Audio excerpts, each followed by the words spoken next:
অন্তর্বর্তী সরকারের প্রধান উপদেষ্টা ডক্টর মোহাম্মদ ইউনূস এবং বিএনপির ভারপ্রাপ্ত চেয়ারপারসন তারেক রহমানের মধ্যে আজ একটি বৈঠক অনুষ্ঠিত হবে। লন্ডন স্থানীয় সময় সকালে এই বৈঠকটি হওয়ার কথা রয়েছে। আপনারা যখন আমার এই আলোচনাটি শুনবেন ততক্ষণে হয়তোবা আলোচনাটি চলছে কিংবা আলোচনাটি শেষ হয়ে গিয়ে থাকতে পারে। গত বেশ কয়েকদিন ধরে এই বৈঠকটি নিয়ে ঢাকার মিডিয়ায়, ঢাকার পত্রপত্রিকায় বেশ একটা হাইপ লক্ষ্য করা গেছে। সারা দেশ তাকিয়ে আছে লন্ডনের দিকে, সারা দেশ তাকিয়ে আছে বৈঠকের দিকে, ঢাকা তাকিয়ে আছে বৈঠকের দিকে। মানে এমন ধরনের শিরোনাম ঢাকার বিভিন্ন পত্রপত্রিকা, টেলিভিশন, টক শো, ইউটিউব, প্রায় সব জায়গায় আমরা এই ধরনের ব্যাখ্যা বিশ্লেষণ দেখেছি। প্রত্যেকেই তাদের নিজেদের মতো করে বৈঠকে কি হতে পারে, ডক্টর ইউনূস কি চাইবেন, তারেক রহমান কি চাইবেন, নির্বাচন, ডক্টর ইউনূসের সেফ এক্সিট কিংবা আরো বেশি সময় ক্ষমতায় থেকে যাওয়া, এপ্রিলে ঘোষিত নির্বাচনটিকে ফেব্রুয়ারিতে এনে এক ধরনের একটা সমঝোতা করা, এরকম নানা কথাবার্তা আমরা পত্রপত্রিকায় কিংবা বিভিন্ন মাধ্যমের আলোচনায় শুনেছি। কিন্তু এইসব আলোচনা, এইসব হাইপ এর মাঝখানে একটি গুরুত্বপূর্ণ প্রশ্ন তুলেছেন বেশ কয়েকজন আইনজীবী। এই আইনজীবীদের অনেকেই আবার শরণার্থী নিয়ে কাজ করেন বা শরণার্থী বিষয়ে গবেষণা করেন। এমন বিশেষজ্ঞদের কেউ কেউ ব্যক্তিগত আলাপচারিতায় কতগুলো প্রশ্ন তুলেছেন। দর্শক, আমি সেই প্রশ্নগুলো, আমার কাছে মনে হয়েছে যে প্রশ্নগুলো খুবই গুরুত্বপূর্ণ, সেই বিবেচনায় এই প্রশ্নগুলোই আপনাদের সামনে আজকের আলোচনায় তুলে ধরতে চাই। একটি গুরুত্বপূর্ণ প্রশ্ন হচ্ছে, তারেক রহমান ডক্টর ইউনূসের সঙ্গে যে বৈঠকে বসছেন, যে বৈঠকটিতে বাংলাদেশের আগামী দিনের ভবিষ্যৎ নির্ধারিত হবে বলেও বলা হচ্ছে, কিংবা বাংলাদেশের রাজনীতির গতিপথ আসলে কোন দিকে প্রবাহিত হবে, কোন দিকে ধাবিত হবে সেটি নির্ধারিত হবে বলে বলা হচ্ছে। তাহলে একটি দেশের, একটি জাতির ভাগ্য নির্ধারণের জন্য যিনি বৈঠকে বসছেন, যিনি বৈঠক করছেন, তিনি কোন স্ট্যাটাস নিয়ে, কি স্ট্যাটাস নিয়ে এই বৈঠকে বসছেন, যে বৈঠকে তিনি বাংলাদেশের ভাগ্য নিয়ন্ত্রণ করবেন কিংবা বাংলাদেশের আগামী দিনের ভাগ্যটি কোন দিকে ধাবিত হবে তার একটি দিক নির্দেশনা দেবেন। না, মানে স্ট্যাটাস বলতে আমি এটা বোঝাচ্ছি না যে তিনি বিএনপির চেয়ারপারসন, সেটি তো তার একটা স্ট্যাটাস অবশ্যই। এবং এই মুহূর্তে বাংলাদেশের সবচেয়ে বড় রাজনৈতিক দল হচ্ছে বিএনপি। ফলে অবশ্যই বিএনপির সঙ্গে ডক্টর ইউনূস কথা বলবেন এবং ডক্টর ইউনূসের আগ্রহটা বেশি বলেই তিনি লন্ডন পর্যন্ত ছুটে গেছেন তারেক রহমানের সঙ্গে বৈঠক করার জন্য। এবং তার দিক থেকে, তারই আগ্রহে তারেক রহমানের সঙ্গে যোগাযোগ করে এই বৈঠকের সময়সীমা কিংবা বৈঠকটি আয়োজন করা হয়েছে বলেও আমরা জেনেছি। কিন্তু যে তারেক রহমান এই বৈঠকটি করবেন, আমাদের ভাগ্য নির্ধারণ করবেন, বাংলাদেশের আগামী দিনের ভবিষ্যৎ কি হবে ঠিকঠাক করে দেবেন, তিনি, তার স্ট্যাটাস কি?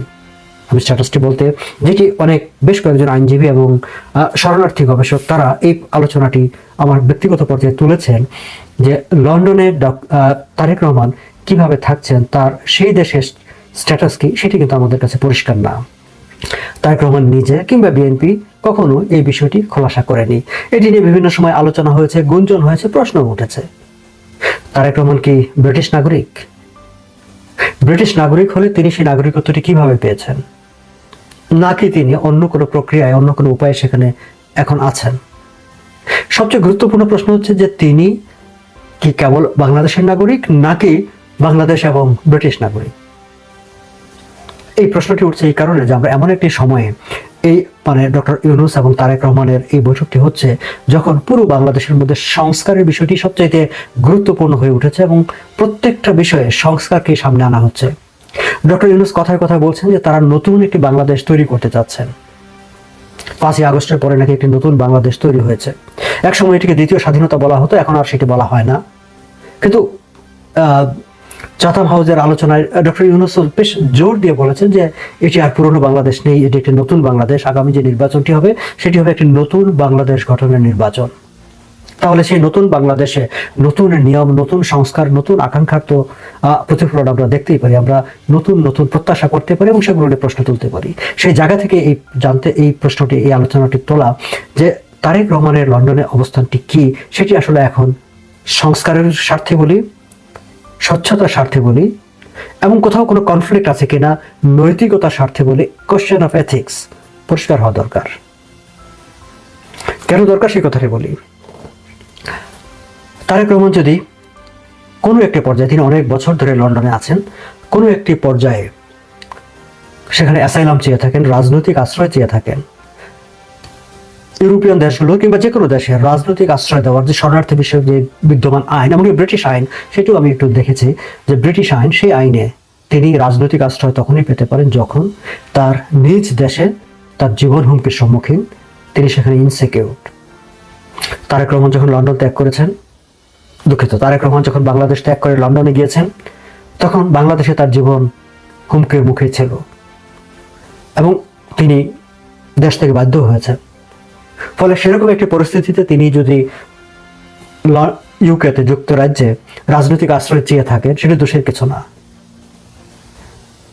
এবং তিনি যদি অ্যাসাইলাম চেয়ে রাজনৈতিক আশ্রয় নিয়ে লন্ডনে এতদিন থেকে থাকেন এবং বাই দিস টাইম তিনি যত সময়টি আছেন এই সময় তার নাগরিকত্ব হয়ে যাওয়ার কথা, এবং সেই সুবাদে তিনি যদি নাগরিকত্ব পেয়ে থাকেন, তাহলে যেই দেশটির ভবিষ্যৎ কর্ণধার হিসেবে তাকে ভাবা হচ্ছে, যেই দেশটির জনগণের ভাগ্য বিধাতা হিসেবে তাকে ভাবা হচ্ছে, সেই দেশের নাগরিকদের জানার অধিকার আছে, নৈতিক দায়িত্ব আছে তাদেরকে জানানো যে তিনি ব্রিটিশ নাগরিকত্ব নিয়েছেন।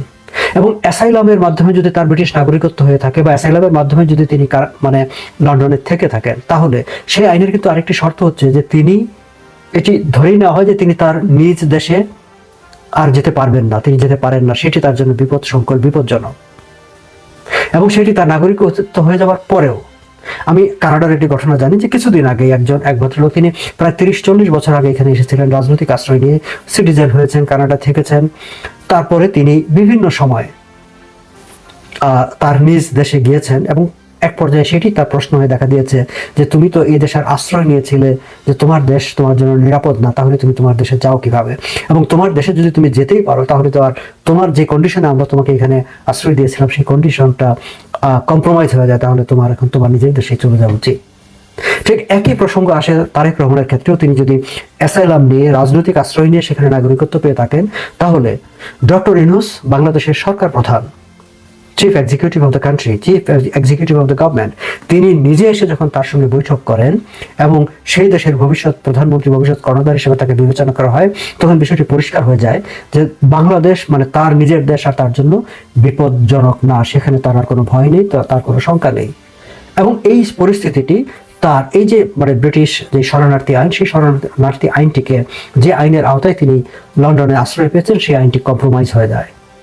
এবং সেটি কম্প্রোমাইজ হয়ে গেলে সেই আইনে তাকে তার নিজ দেশে ফিরে যেতে বলার রাইট জন্মায় ব্রিটিশ গভর্নমেন্টের, ব্রিটিশ ইমিগ্রেশনের। সেটি তাকে বলা হবে কিনা জানি না, কিন্তু ব্রিটিশ গভর্নমেন্টের সেটি এখতিয়ার হয়। এবং সেটি নিয়ে কেউ যদি আইনি দেন দরবার করার চেষ্টা করেন তারেক রহমানের বিপক্ষে, তাহলে তাদেরও একটা লিগ্যাল গ্রাউন্ড তৈরি হয় এটি নিয়ে কোশ্চেন করার।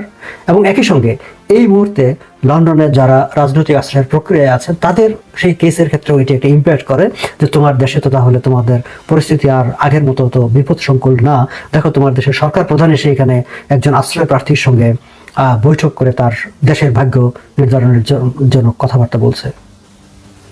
তিনি যদি রাজনৈতিক আশ্রয়ের মাধ্যমে না থেকে থাকেন, তাহলে কিভাবে তিনি এত বছর ধরে লন্ডনে আছেন? হ্যাঁ, তার আরো পথ আছে। তিনি কি সেখানে টায়ার 1 যেই সিটিজেনশিপের যে ব্যবস্থাটা আছে, তিনি কি সেই টায়ার 1 ভিসা নিয়েছিলেন? সেখানে এন্টারপ্রেনার হিসাবে, সেখানে ইনভেস্টর হিসাবে সেখানে থাকার জন্য সেখানে তাকে একটা মোটা অঙ্কের সেখানে তার একটা এস্টাবলিশমেন্ট করতে হয়, একটা সার্টেন সময় থাকতে হয়, তাকে এস্টাবলিশমেন্ট করতে হয়, সার্টেন নাম্বার অফ পিপুলের জব ক্রিয়েট করতে হয়, সার্টেন অ্যামাউন্ট অফ রেভিনিউ তাকে প্রতি বছর গভর্নমেন্টকে দেখাতে হয় যে হ্যাঁ, আমার এই ইনভেস্টমেন্ট থেকে এই পরিমাণ রেভিনিউ আর্ন করেছি আমি। তারেক রহমান কি টায়ার 1, টায়ার 2 সেই ধরনের কোনো ভিসা নিয়েছেন? নিয়ে সেখানে নাগরিক হয়েছেন? হয়ে থাকলে সঙ্গত কারণে প্রশ্ন উঠবে যে তাহলে এই হিউজ অ্যামাউন্ট অফ ইনভেস্টমেন্টটা তিনি সেখানে কিভাবে করেছেন, কিংবা তিনি আদৌ কি করেছেন? করে থাকলে তিনি যদি এখন বাংলাদেশের ভাগ্য বিধাতা হিসেবে বিবেচিত হন, তাহলে এই বিষয়গুলো তার কিন্তু এখন ডিক্লেয়ার করার সময়, এখন তার স্বচ্ছতার স্বার্থেই এগুলো নাগরিকদের জানানো উচিত তার। এটি একটি নৈতিক পর্যায়ে পড়ে। এর বাইরে আরো একটি প্রক্রিয়া তার আছে যে তিনি কি গোল্ডেন ভিসায় সেখানে থেকেছেন? সেটিও অনেকটা টায়ার 1 বা টায়ার 2 ঠিক সেরকমই, by investing huge amount of money সেখানকার একটা ভিসা নেওয়া, সেই ভিসাটিকে পর্যায়ক্রমে এক্সটেনশন করা। আবার যে শুধু লন্ডনে বা ইউকেতেই তাকে মানে ইনভেস্টমেন্ট করতে হবে এরকম না, ইউরোপীয় যে কোনো দেশে বেশ কতগুলো জায়গা আছে যেখানে অনেকেই বাংলাদেশের আওয়ামী লীগ সরকারের অনেকে ওই সব দেশে ইনভেস্টমেন্ট করে নাগরিকত্ব নিয়েছেন বলে আমরা পত্রপত্রিকা নিউজে দেখেছি। তারেক রহমান যদি সেই সব কোথাও, সেই সব আইল্যান্ড কিংবা কোথাও ইনভেস্টমেন্ট করে সেখানে নাগরিকত্ব নিয়ে এবং সেই নাগরিকত্ব সুবাদে লন্ডনে অবস্থান করে থাকেন, সেটিও দোষের কিছু না। কিন্তু তিনি যখন বাংলাদেশের ভাগ্য বিধাতা হয়ে, বাংলাদেশের ভাগ্য নির্ধারক হয়ে কথা বলবেন, আলোচনা করবেন, পথ নির্দেশনা, দিক নির্দেশনা দিতে বসবেন, তখন কিন্তু এই বিষয়গুলো জনগণের সামনে তুলে ধরার দরকার আছে, ডিসক্লোজ করার দরকার আছে, সেটি এথিক্যাল কোশ্চেন, নৈতিকতার স্বার্থে।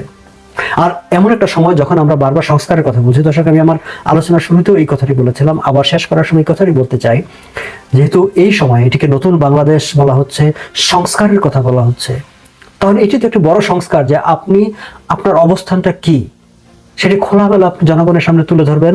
আপনার ইলেক্টর যাদের কাছে আপনি ভোট চাইতে যাবেন, তারা জানবে যে আপনি আসলে এতটা বছর লন্ডনে কিভাবে আছেন, কি প্রক্রিয়ায় আছেন। সেখানে যদি আপনার আরো একটি সিটিজেনশিপ থেকে থাকে সেটিও তারা জানবে। বাংলাদেশের ডুয়াল সিটিজেনশিপের সমস্যা নাই, কিন্তু ভিন্ন দেশের নাগরিকরা বাংলাদেশের সংসদ সদস্য হতে পারে না, সরকার প্রধান হতে পারে না। যদিও বর্তমান যে সরকারটি আছে সেই সরকারটিকে বিদেশি সরকার বলা হয়ে থাকে যে অন্তর্বর্তী সরকারের অনেকেই বিদেশি পাসপোর্ট হোল্ড করেন, এরকম অভিযোগ নিয়ে অনেকদিন ধরে কথাবার্তা হচ্ছে, যদিও ডক্টর ইউনূস কিংবা তার সরকারের কেউ এই ব্যাপারে কোনো ব্যাখ্যা দেননি।